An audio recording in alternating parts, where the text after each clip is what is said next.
کہتے ہیں کہ تاریخ کے اوراق میں کچھ نام ایسے بھی ہیں جو وقت کی دھول میں مٹتے نہیں، اور سلطان صلاح الدین ایوبی کا نام ان میں سب سے نمایاں ہے۔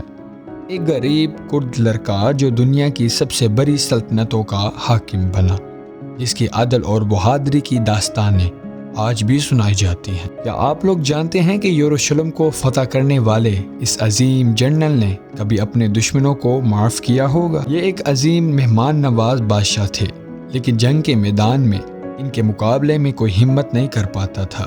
چلے آج ہم آپ کو لے کے چلتے ہیں سلطان صلاح الدین ایوبی کی سنسنی خیز زندگی کی سیر پر، جہاں جنگ، حکمت، انصاف اور امن سب کچھ ملے گا۔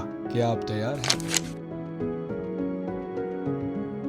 سلطان صلاح الدین ایوبی، جن کا پورا نام یوسف بن ایوب تھا، 1137 عیسوی میں موجود عراق کے شہر تکریت میں پیدا ہوئے۔ ان کا خاندان کرد نسل سے تھا اور ان کے والد اور چچا ایوبی خاندان کی بنیاد کے اہم ستون تھے۔ بچپن ہی سے صلاح الدین ایوبی کو اسلامی تعلیمات، جنگی مہارتوں اور قیادت کے اصولوں کی تربیت دی گئی تھی۔ وہ بچپن میں اپنے والد اور چچا کے زیر سایہ سیاسی اور عسکری مہارتیں سیکھتے رہے۔ وہ انتہائی با اخلاق اور نرم دل نوجوان تھے، لیکن ان کے دل میں اسلام کے لیے محبت اور بیت المقدس کی آزادی کی طرف ہمیشہ باقی رہی۔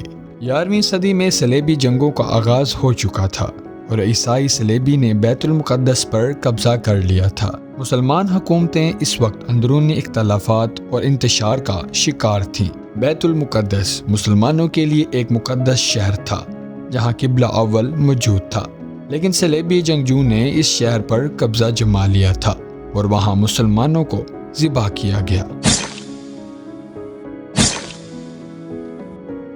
سلطان صلاح الدین نے نور الدین زنگی کے تحت خدمات انجام دی، جو اس وقت شام اور مصر کے حکمران تھے۔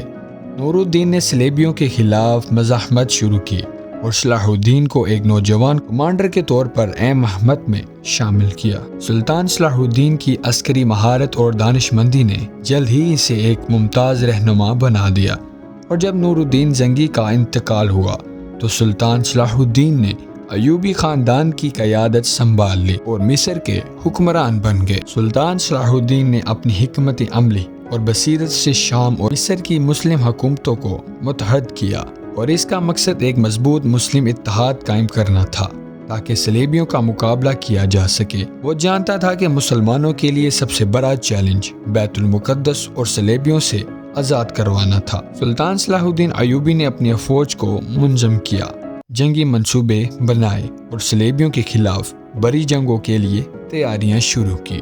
1187 عیسوی میں سلطان صلاح الدین ایوبی نے مارکہ حطین کے مقام پر صلیبیوں کے خلاف ایک فیصلہ کن جنگ لڑی۔ یہ جنگ سلطان صلاح الدین کے لیے نہایت اہم تھی، کیونکہ یہ صلیبیوں کی طاقت کو توڑنے کا پہلا قدم تھا۔ سلطان صلاح الدین ایوبی نے انتہائی حکمت سے صلیبی فوجوں کو شکست دی، اور اس کے بعد صلیبیوں کی طاقت کافی کمزور ہو گئی۔ یہ فتح بیت المقدس کی آزادی کی طرف پہلا بڑا قدم تھا۔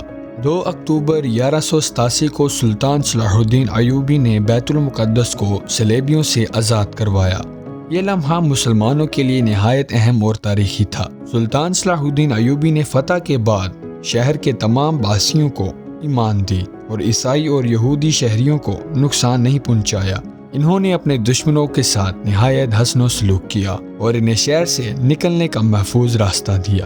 یہ فتح نہ صرف مسلمانوں کے لیے بلکہ دنیا بھر کے مسلمانوں کے لیے عظیم فتح سمجھی جاتی ہے۔ سلطان صلاح الدین ایوبی کی زندگی کی سب سے بڑی خوبی ان کا اخلاق، انصاف اور دشمنوں کے ساتھ رحمت کا برتاؤ تھا۔ بیت المقدس کی فتح کے بعد انہوں نے صلیبی جنگجوؤں اور شہریوں کے ساتھ عفو درگزر کا رویہ اپنایا۔ انہوں نے ظلم و ستم سے پرہیز کیا اور اسلام کے اصولوں کے مطابق انصاف کیا۔